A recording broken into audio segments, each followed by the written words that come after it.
In 1974, Richard Nixon, the 37th President of the United States, was in the process of being impeached by the United States House of Representatives on several charges related to the Watergate scandal. The House Judiciary Committee approved articles of impeachment against him and reported those articles to the House of Representatives. The impeachment resolutions were never considered by the full House, as the process was cut short by the resignation of Nixon from the presidency on August 9, 1974. It is widely believed that had Nixon not resigned, his impeachment by the House and removal from office by a trial of the United States Senate would have been an inevitability, other than the impeachment of Andrew Johnson in 1868 and the impeachment of Bill Clinton in 1998. This was the furthest any impeachment effort against a United States president has reached. However, it was the most successful such effort, since it directly led to the departure from office of its target, while the other two impeachment trials resulted in acquittals. Pre-Watergate impeachment efforts. On May 9, 1972, Congressman William Fitzryan submitted a resolution H. Res. 975 to impeach President Nixon. The resolution was referred to the Judiciary Committee. The next day, John Conyers introduced a similar resolution H. Res. 976. On May 18, 1972, Conyers introduced his second resolution H. Res. 989, calling for President Nixon's impeachment. The resolutions were referred to the Judiciary Committee, where they died. These actions occurred before the break-in at the Watergate complex. Representative Robert Drinan of Massachusetts on July 1973 called to introduce a resolution calling for the impeachment of Nixon, though not for the Watergate scandal. Drinan believed that Nixon's secret bombing of Cambodia was illegal, and as such constituted a high crime and misdemeanor. However, the Judiciary Committee voted 21-12 against including the charge among the articles of impeachment that were eventually approved and reported out to the full House of Representatives. Early Watergate impeachment efforts. The Watergate scandal began with the June 17, 1972 break-in at the Democratic National Committee headquarters at the Watergate office complex in Washington, D.C., and the Nixon administration's attempted cover-up of its involvement. When the conspiracy was discovered and investigated by the United States Congress, the Nixon administration's resistance to its probes led to a constitutional crisis. The scandal grew to involve a slew of additional allegations against the president, ranging from the improper use of government agencies to accepting gifts in office and his personal finances and taxes. Nixon repeatedly stated his willingness to pay any outstanding taxes due, and paid $465,000 in back taxes in 1974. As the Watergate affair heated up in the summer of 1973, Representative Drinan tried again, introducing H. Res. 513 on July 31.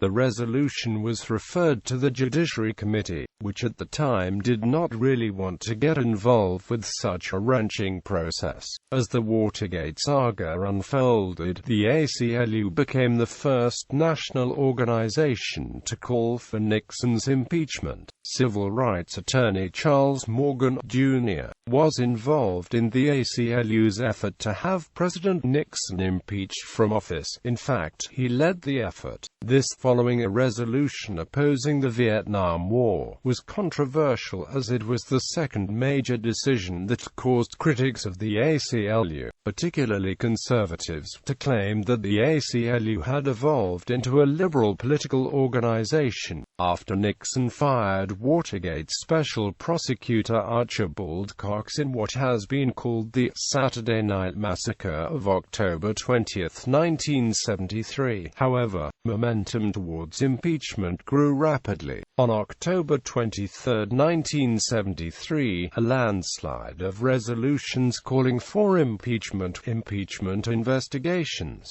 and appointment of a special prosecutor were introduced against Nixon. The introduction of these resolutions continued for several days, but the Judiciary Committee refused to start a formal investigation, especially with the vice presidency vacant after the resignation amid scandal of Spiro Agnew less than 2 weeks before. Nevertheless, congressional Democrats found themselves under much pressure to hold hearings on Nixon's alleged abuse of presidential powers. Representative Peter W. Rodino of New Jersey, a Democrat, had only been Judiciary Chairman for a few months when his committee began to hear the case for Nixon's impeachment. Until the Watergate scandal, Rodino had spent his political career largely below the radar screen. Watergate put Rodino front and center in the political limelight. If fate had been looking for one of the powerhouses of Congress, it wouldn't have picked me, Rodino told a reporter at the time. After the Saturday Night Massacre, Rodino began his committee's investigation. Overall, as the Watergate scandal developed during 1973, Carl Albert, as Speaker of the House, referred some 24 impeachment resolutions to the House Judiciary Committee for debate and study. The House Judiciary Committee takes up the case. With pressure growing and a new Vice President, Gerald Ford, in place, the House passed a resolution H.Res. 803 on February 6, 1974, that gave the Judiciary Committee authority to actually investigate charges against the President. The committee spent 8 months gathering evidence, mostly behind closed doors but with frequent news leaks, and pushed Nixon to comply with a subpoena for conversations taped in the Oval Office. Robert D. Sack served as Associate Special Counsel and Senior Associate Special Counsel for the committee's impeachment inquiry. In the view of DOAR Chairman Rodino was able to impose discipline on the staff. He insisted that there be no leaks to the press. There were no leaks to the press. He insisted that it be bipartisan, it not be partisan. There was no partisanship on the staff. In fact, it was remarkably non-partisan, and that is the result of good leadership. And although Congressman Rodino was a quiet man, he had the knack of leading, of managing, and he did it very well, in my opinion. Impeachment hearings. The House Judiciary Committee opened impeachment hearings against the President on May 9, 1974, which were televised on the major U.S. networks. The hearings lasted until the summer when, after much wrangling, the Judiciary Committee voted 3 articles of impeachment to the floor of the House, the furthest an impeachment proceeding had progressed in over a century. Focus was on Article 1 of the United States Constitution. At the time of the initial impeachment investigations, it was not known if Nixon had known and approved of the payments to the Watergate defendants earlier than this conversation. Nixon's conversation with Haldeman on August 1, 1972, is one of several that establishes this. Nixon states, "Well, they have to be paid. That's all there is to that. They have to be paid." During the congressional debate on impeachment, some believed that impeachment required a criminally indictable offense. President Nixon's agreement to make the blackmail payments was regarded as an affirmative act to obstruct justice. Focus was also in allegations of misuse in a discriminatory manner of the Internal Revenue Service and other federal agencies. Democrat Ray Thornton of Arkansas was part of a group of 3 Southern Democrats and 4 moderate Republicans who drafted the articles adopted by the committee. Representative William L. Hundgate of Missouri was chosen to propose the second of the 3 articles of impeachment. Democrat Jack Brooks of Texas was the one who drafted the articles of impeachment adopted by the committee. For this reason, Nixon later called Brooks his executioner. Democratic member Barbara Jordan of Texas made an influential televised speech before the House Judiciary Committee supporting the process of impeachment of Nixon, known as the Statement on the Articles of Impeachment, delivered on July 25, 1974. Jordan delivered a 15-minute opening speech. This speech is thought to be one of the best speeches of the 20th century. Throughout her speech, Jordan strongly stood by the Constitution of the United States of America. She defended the checks and balances system, which was set in place to inhibit any politician from abusing the power. Jordan never flat out said that she wanted Nixon impeached, but rather subtly and cleverly implied her thoughts. She simply stated facts that proved Nixon to be untrustworthy and heavily involved in illegal situations. She protested that the Watergate scandal will forever ruin the trust American citizens have for their government. This powerful and influential statement earned Barbara Jordan national praise for her rhetoric, morals, and wisdom. Democratic Representative Walter Flowers of Alabama, a conservative Democrat, was considered to be leaning against the impeachment vote.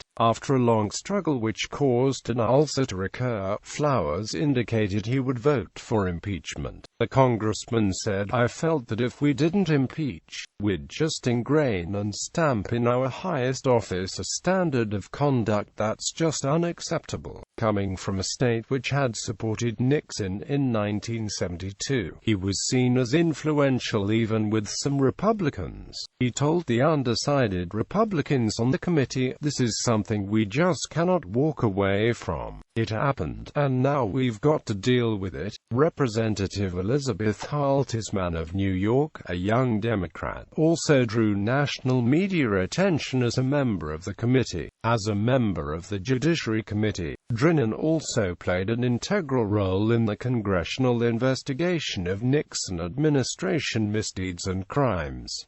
Republican Charles E. Wiggins of California was Nixon's fiercest and ablest defender on the committee.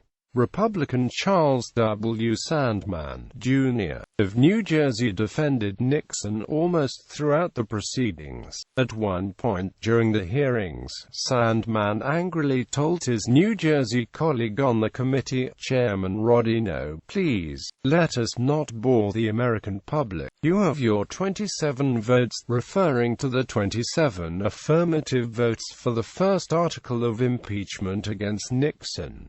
Attorney James D. St. Clair represented Nixon before the House Judiciary Committee as they considered the impeachment charges against him. Sam Garrison was a lawyer who also defended Nixon during the impeachment process. Law professor Raoul Berger was a popular academic critic of the doctrine of executive privilege and was viewed as playing a significant role in undermining Nixon's constitutional arguments during the impeachment process.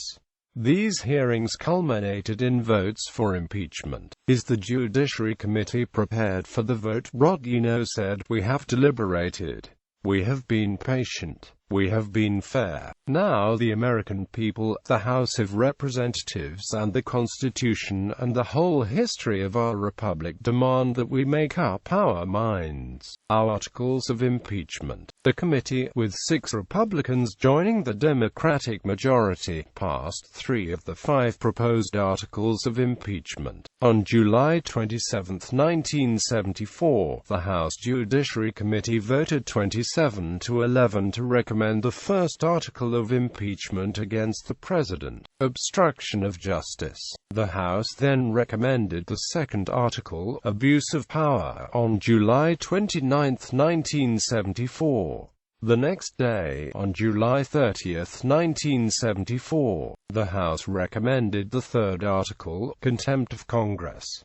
part of Article 2 of the Bill of Impeachment against President Nixon resolved that Richard M. Nixon, President of the United States, is impeached for high crimes and misdemeanors, using the powers of the office of President of the United States. Richard M. Nixon, in violation of his constitutional oath faithfully to execute the office of President of the United States, he has, acting personally and through his subordinates and agents, endeavored to cause, in violation of the constitutional rights of citizens, income tax audits or other income tax investigations to be initiated or conducted in a discriminatory manner. In a 1989 interview with Susan Stamberg of National Public Radio, Rodino recalled that after the vote he went to a room in back of the committee chambers, called his wife and cried, notwithstanding the fact that I was Democrat,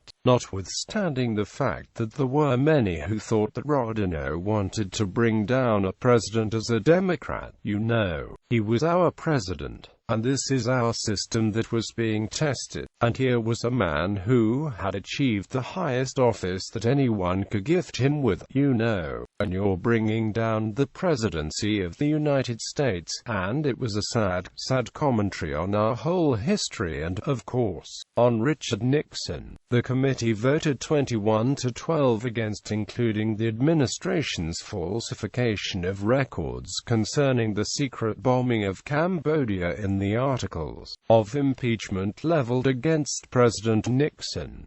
Another article of impeachment was also not passed. Denouement. Even with support diminished by the continuing series of revelations, Nixon hoped to fight the impeachment charges. But on July 24, the Supreme Court had ruled unanimously in United States v. Nixon that the full Nixon White House tapes, not just selected transcripts, must be released. As a consequence, on August 5, 1974, the White House released a previously unknown audio tape from June 23, 1972. Recorded only a few days after the break-in, it documented the initial stages of the cover-up. It revealed Nixon and H.R. Haldeman meeting in the Oval Office and formulating a plan to block investigations by having the CIA falsely claim to the FBI that national security was involved. This demonstrated that Nixon had been told of the White House connection to the Watergate burglaries soon after they took place,